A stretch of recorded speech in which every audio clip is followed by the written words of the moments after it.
Selamat pagi anak-anak. Pagi, Bu. Gimana kabarnya? Alhamdulillah baik, sehat. Oke, sebelum mulai pembelajaran, ketua kelas silakan pimpin doa terlebih dahulu. Sebelum mulai pembelajaran, mari kita berdoa menurut agama dan Kristen masing-masing. Berdoa dimulai.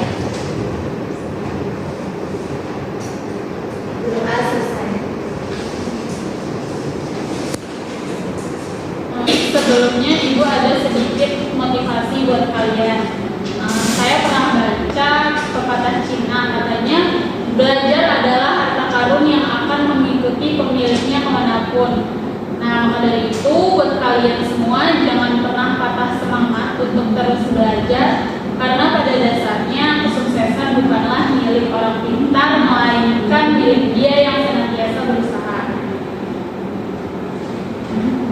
Oke, saya mau sedikit ulas balik terkait pembelajaran kita pada pertemuan sebelumnya tentang teks eksplanasi. Siapa yang bisa jawab apa saja struktur yang terdapat pada teks eksplanasi? Bu, dalam teks eksplanasi terdiri dari 3 struktur, yaitu penyampaian umum, struktur sebab dan akibat, serta yang terstruktur ada prestasi. Oke, betul sekali Bella. Terima kasih buat jawabannya. Nah, hari ini kita akan masuk ke dalam materi tentang teks ceramah. Ada yang tahu apa itu teks ceramah? Saya, Bu. Teks ceramah merupakan teks yang berisi penyampaian informasi, pengetahuan, wawasan, nasihat, atau petunjuk untuk disampaikan pada publik. Oke, bagus Sevilla. Ada lagi lainnya? Saya, Bu. Ceramah adalah sebuah teks pidato yang menyampaikan atau menyiarkan ajaran-ajaran agama. Oke, makasih buat Sevilla sama Hani. Kita langsung aja bahas materi terkait teks ceramah. Saya akan jelasin PPT-nya terlebih dahulu. Semuanya nyimak. Nanti setelah saya menjelaskan PPT, kalian melakukan tanya jawab. Materi yang pertama itu ada pengertian teks ceramah. Teks ceramah menurut KBBI adalah naskah atau bahan tertulis untuk dasar memberikan pidato oleh seseorang di hadapan banyak pendengar mengenai suatu hal. Materi selanjutnya itu ada unsur teks ceramah. Dalam teks ceramah terdapat beberapa unsur di antaranya ada ceramah, pendengar, materi, metode ceramah, dan yang terakhir ada media ceramah. Penceramah apa sih? Penceramah adalah seseorang yang melakukan kegiatan ceramah.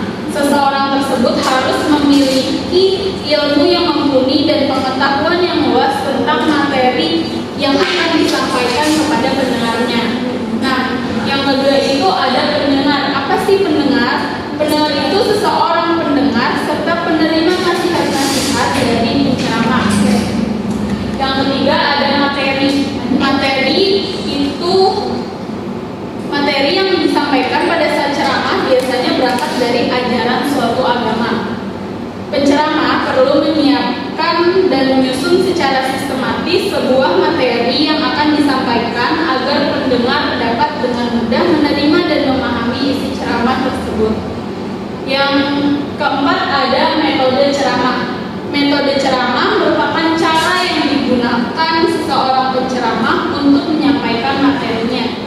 Metode ceramah ini memiliki 4 jenis, yaitu ada impromptu, menghafal, membaca, dan ekstemporer. Impromptu itu metode tanpa persiapan. Biasanya penceramah yang menggunakan metode ini sudah memiliki pengalaman yang cukup tinggi. Nah, yang kedua itu ada menghafal, dilakukan dengan persiapan terlebih dahulu. Yang ketiga ada membaca naskah. Membaca naskah ini dilakukan dengan menyampaikan apa yang tertulis pada naskah secara lengkap. Yang terakhir ada ekstemporer, yakni metode ceramah yang hanya menulis pokok-pokok pikiran atau materi inti saja. Hal ini digunakan sebagai pengingat urutan materi dalam ceramah. Yang terakhir ada media ceramah.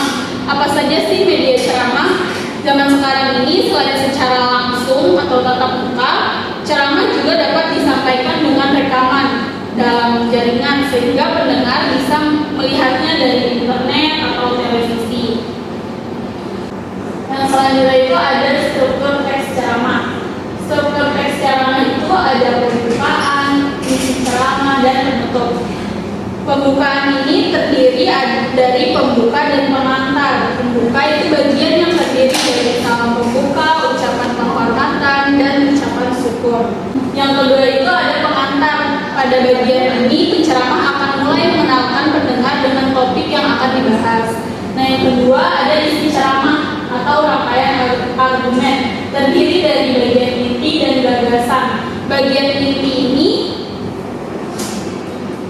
berisi pemaparan dari penceramah, pandangan umum, hingga cara pengilustrasian materi yang disampaikan. Yang selanjutnya itu gagasan. Gagasan itu terdiri dari ide besar penceramah yang akan disampaikan kepada pendengar.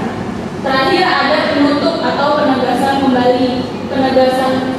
Penutup ini terdiri dari simpulan, ucapan permintaan maaf, serta salam penutup. Yang selanjutnya ada kaidah kebahasaan teks ceramah.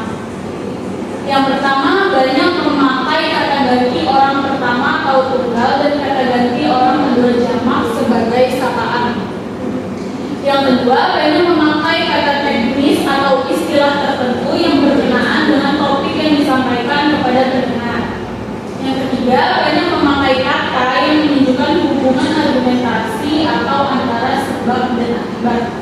Yang keempat, banyak memakai kata yang menunjukkan adanya hubungan temporal atau perbandingan. Yang kelima, banyak memakai kata kerja mental, dan yang terakhir banyak memakai kata persuasif.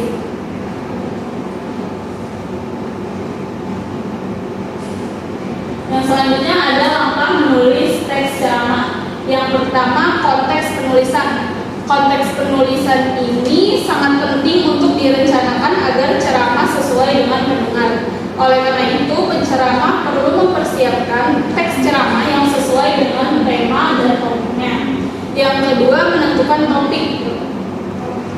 Seperti yang sudah dijelaskan pada langkah pertama tersebut, bahwa menentukan konteks topik atau untuk ceramah merupakan hal yang penting. Hal itu dikarenakan teks ceramah harus memperhatikan latar belakang, pengetahuan pendengar, minat, ruang lingkup, situasi, dan waktu. Yang ketiga ada kerangka ceramah.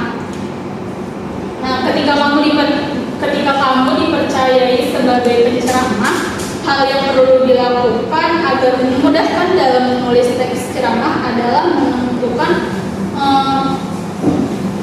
pokok-pokok materi yang ingin disampaikan kepada pendengar. Kerangka ceramah biasanya meliputi pengenalan isu, pendapat, dan penegasan. Yang terakhir ada mengumpulkan bahan. Setelah menentukan konteks dan kerangka ceramah, penceramah perlu memasukkan data pendukung sehingga dapat meyakinkan pendengar. Data pendukung ini bisa terdiri dari kutipan buku, internet, surat kabar, ataupun pendapat dari orang yang berhubungan dengan topik tersebut. Baik, selanjutnya itu ada video. Kalian bisa nyimak videonya ya.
Metode impromptu adalah metode yang dilakukan tanpa adanya persiapan. Ia berbicara tanpa menggunakan adanya naskah. Betul sekali Hani. Jadi metode impromptu itu adalah metode yang dilakukan secara spontanitas tanpa menggunakan naskah. Ia hanya mengandalkan pengalaman serta wawasan yang dimilikinya saja. Ada lagi yang ingin bertanya? Bu, saya mau tanya, apa sih perbedaan ceramah dengan pidato? Oke, bagus sekali pertanyaan dari Hani. Perbedaan ceramah dengan pidato terletak pada jenis komunikasi penyampaiannya. Kalau ceramah, jenis komunikasinya dua arah karena ada interaksi. Sedangkan pidato komunikasinya hanya satu arah karena informasi hanya mengalir dari pembicara saja. Oke, kalau tidak ada yang bertanya lagi, silakan kalian simak teman kalian yang membaca ceramah perwakilan kelas, yaitu Bella. Assalamualaikum warahmatullahi wabarakatuh. Waalaikumsalam warahmatullahi wabarakatuh. Marilah kita panjatkan segala puji bagi Allah yang telah memberikan kesempatan kepada kita semua untuk dapat berkumpul di tempat yang insya Allah mulia ini dalam keadaan sehat. Salawat dan salam semoga tetap tercurah kepada Nabi Muhammad SAW, kepada keluarganya, sahabatnya, serta sampailah kepada kita selaku umatnya.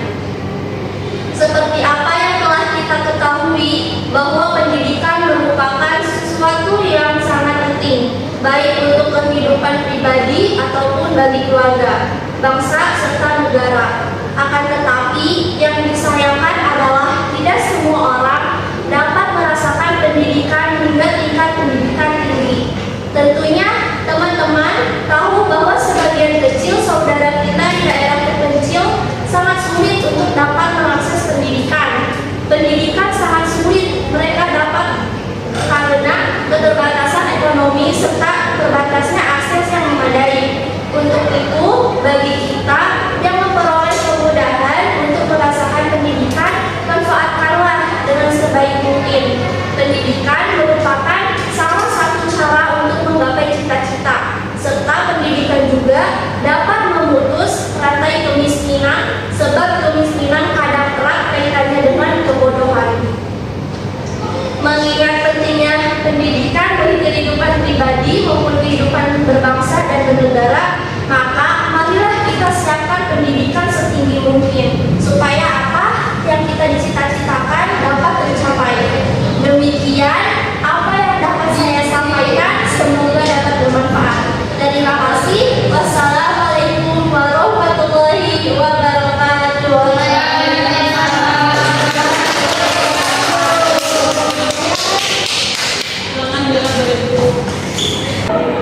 Terima kasih banyak kepada Bella yang sudah bersedia untuk berceramah di depan kelas. Ibu kasih tugas ya untuk kalian, silakan kalian bikin teks ceramah. Mungkin pembelajaran kita hari ini dicukupkan sampai sini saja karena waktunya sudah habis. Terima kasih buat semuanya yang sudah aktif dalam pembelajaran hari ini. Ketua kelas silakan pimpin doa terlebih dahulu. Baik teman-teman, sebelum mengakhiri pembelajaran hari ini, mari kita berdoa menurut agama dan kepercayaan masing-masing. Berdoa dalam hati, mulai. Selesai. Beri salam. Assalamualaikum warahmatullahi wabarakatuh.